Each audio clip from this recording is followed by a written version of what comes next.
Welcome back to another series about the 3 mistakes you are making with a faction, and now it is the three mistakes you're making with Slaanesh. Number 1 is taking Daemonettes at all. You have Forsaken of Slaanesh on your roster. Forsaken of Slaanesh are the exact same price point as of this patch. Maybe they'll get nerfed in the future, who knows? But as of this patch, they are the exact same price point. So these two units fighting each other. Daemonettes have significant armor piercing. Great. They have magic attacks that should get through the physical resistance of my Forsaken of Slaanesh. So this should go well for the poor Daemonettes, right? Right. Exact same cost and that stuff. Well, no. Forsaken's high armor doesn't help them here, but it does help them chew through chaff. It does keep them tankier to archers. And also, they do have Frenzy, which gives them more melee attack than their counterparts. They have a higher weapon strength, and even though it's not a primary armor piercing, it's 24 armor piercing to 14, but then 44 base damage to 12. So Forsaken can just churn through. So Daemonettes lose to Forsaken 1v1. We can see this one here, even with the Herald of Slaanesh helping, that still is triggering demonic instability crumbling. And oh yeah, Forsaken are mortal, not demonic. So when Forsaken lose, they'll retreat and come back to fight another day. Daemonettes die off entirely. Now, one Daemonette did win its fight. The other one's not as much. And then Army Losses takes care of it. But I did just want to pull up the values. So in a Daemonette versus Forsaken fight, these two units cost the exact same. And Daemonettes should be a hard counter. Forsaken, that one got more value fighting the Herald as well. But mostly we're looking at 650 for value. And for the Daemonettes, 700, 580, 500, 600. So again, about, let's be generous and even just say 650. Let's say they tie. But they tie in a fight that you think the Daemonettes would do better. But, you know, maybe not. Maybe you're like, the Forsaken's higher weapon strength is fine. So these guys trade even against each other. They cost the same. Cool. Good example, human boy. Nice mistake, you idiot. This was the baseline. This was the start. This was the start of the argument. There's more to it. All right, human boy. All right, you stupid ponce. So we've already decided that these two 800 gold units trade about even if we're being generous on how the Daemonettes values went. Now, sure, you say things like the Forsaken are not demonic, so they won't disappear in a heartbeat and they can actually come back to the fight. But I don't care. So, cool.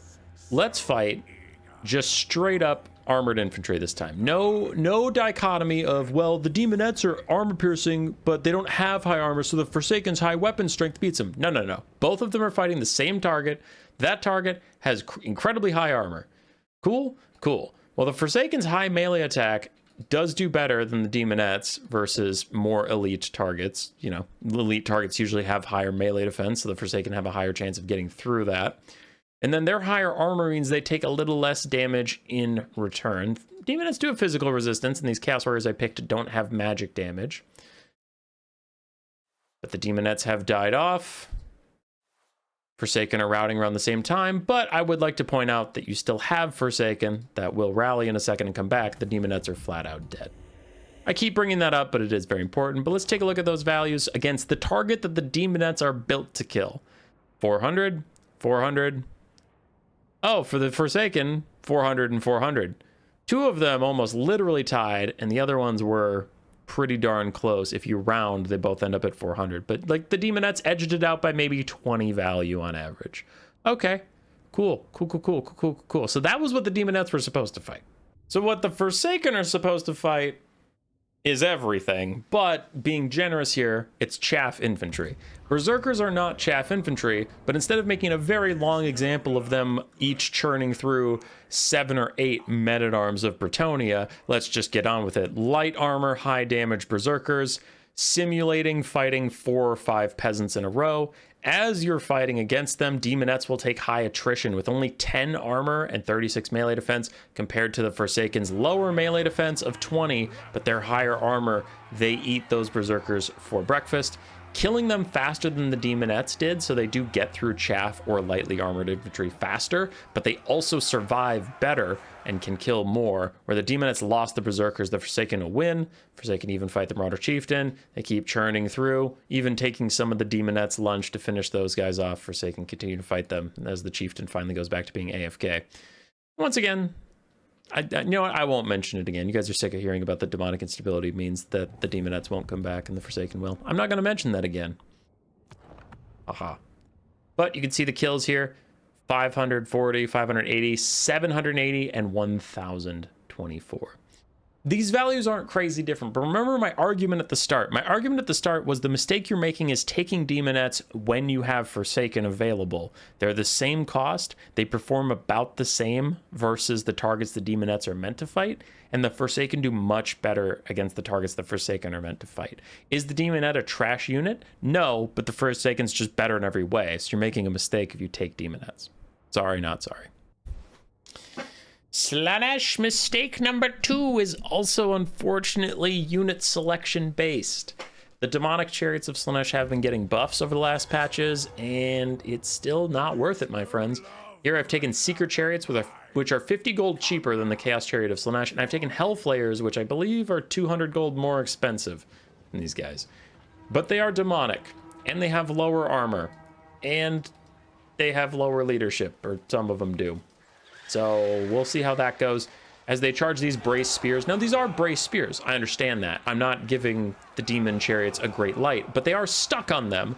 And meanwhile, the chaos chariots turn right through. For some reason, the AI unbraced. For some reason, but don't worry, this chaos chariot will charge brace spears in a moment. As it pulls all the way through, it's causing a lot of disruption on the archers and the spears, and notice how little damage it's taking. It's 110 armor, keeping it relatively safe as it just blows through lots of peasants. The Hellflayers are literally stuck. I've been trying to move them this whole time, but their giant profiles means they have to push a lot more peasants, meaning there's a lot more mass in front of them and they can't move. So Hellflayers are the worst. Do not take them ever. But even the Seeker Chariots, the ones that are moving, they move as efficiently as the Chaos Chariots of Slaanesh, but two things are hurting them. 40 less armor and less melee defense too, which I didn't even think of, but their leadership is also lower, and if their leadership gets low, they instantly die. I'm sorry, I'm gonna bring it up again because it's a big point. Whereas the Chaos Chariots of Slaanesh, if these ones rout, they'll just drive themselves to safety, come back, and then they come back and be more of a disruption piece. So while both of them are doing some disrupting, I try and pull my Chaos Chariots out. They charge back into the Brace Spears. So we can see here, this is what I was talking about, the Hellflayers, right? I stopped on the Brace Spears as well, but I can also leave at some point. I don't take nearly as much damage, and the Seeker Chariot just died while trying to charge through everything. This guy keeps charging through stuff, causes more disruption. For some reason, Grand Cathay is separating out. Don't really know what that's about. But I'm just pointing out that the Mortal Chariots are tankier for very, very cheap, whatever. Less expensive than the Hellflayers, but not that much more gold than the Seeker Chariot. You pay 50 gold to get a lot more disruption and tankiness, and I just surrendered there. They didn't even die. They're still going. So yeah, if you're gonna disrupt stuff or take a chariot, just take the Mortal Chariots. They're better than all of the demonic ones. Sorry. This final Slaanesh mistake is going to be N'Kari specific, but there is some truth to it across the board, and there's such a thing as melee attack and melee defense overload. Weapon strength is a linear stat. If you get 3,000 weapon strength, you'll do 3,000 damage with a hit. If you get 10,000 weapon strength, you do 10,000 damage value with a hit. Melee attack and melee defense are not linear. They are exponential stats, but it's exponential decay. What I mean by that is the difference between 10 melee attack and 50 melee attack is a lot. The difference between 70 melee attack and 170 melee attack isn't that much. Like, that's not a great example because it went 100 different, but like, let's say 120 to 170. It's not nearly as useful because your melee attack just indicates how often you will hit, not how hard you will hit, right? So what I'm trying to show here is, I see this a lot with N'Kari. People take Acquiescence and Willing Prey. This is by far overkill. I took the unit in the game with the most melee defense, Norgling's Ironbreakers. Casting both of these on the unit in the game with the most melee defense gets them down to 15. And N'Kari has 82 while charging in because of Blissful Rapture, but also a 75 charge bonus. Like, the difference between 82 and 15 is for Donkey Kong. N'Kari's going to hit everything. I think, honestly, you could have just had Willing Prey. Minus 40 melee defense is still a lot, and you would get a lot of hits in. So I think Acquiescence on N'Kari is a waste. I think you should always go with Pavane for the Rampage. But if you're gonna do Acquiescence and Willing Prey, then you need to not stack them. You need to cast them one after the other for a longer advantage state, rather than a single big burst of ridiculous stat differentials that doesn't really matter. And this can be applied to like Imric or some other people with crazy high stats or something. But anyway, I'm gonna do it the other way now. I'm gonna cast Acquiescence first and charge them. But still, I mean, 55 melee defense is a decent amount, but Nakari does have 78 melee attack. That now falls down to 67. Oh, yeah, because the charge is wearing off or whatever. But it's just worth pointing out that, like, with Nakari specifically, to bring this back to Slaanesh, Nakari already has really high melee attacks. You don't need to crazy overdo it on the melee defense. Like, just casting Willing Prey brings the highest melee defense in the entire game down to 39, where Nakari now is 60, so he's going to hit most of his attacks. And then, again, he's probably cycle charging too, so he's refreshing his charge bonus a lot.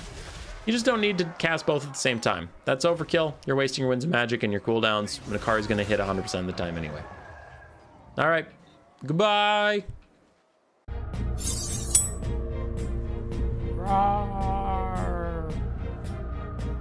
Subscribe, yes, yes.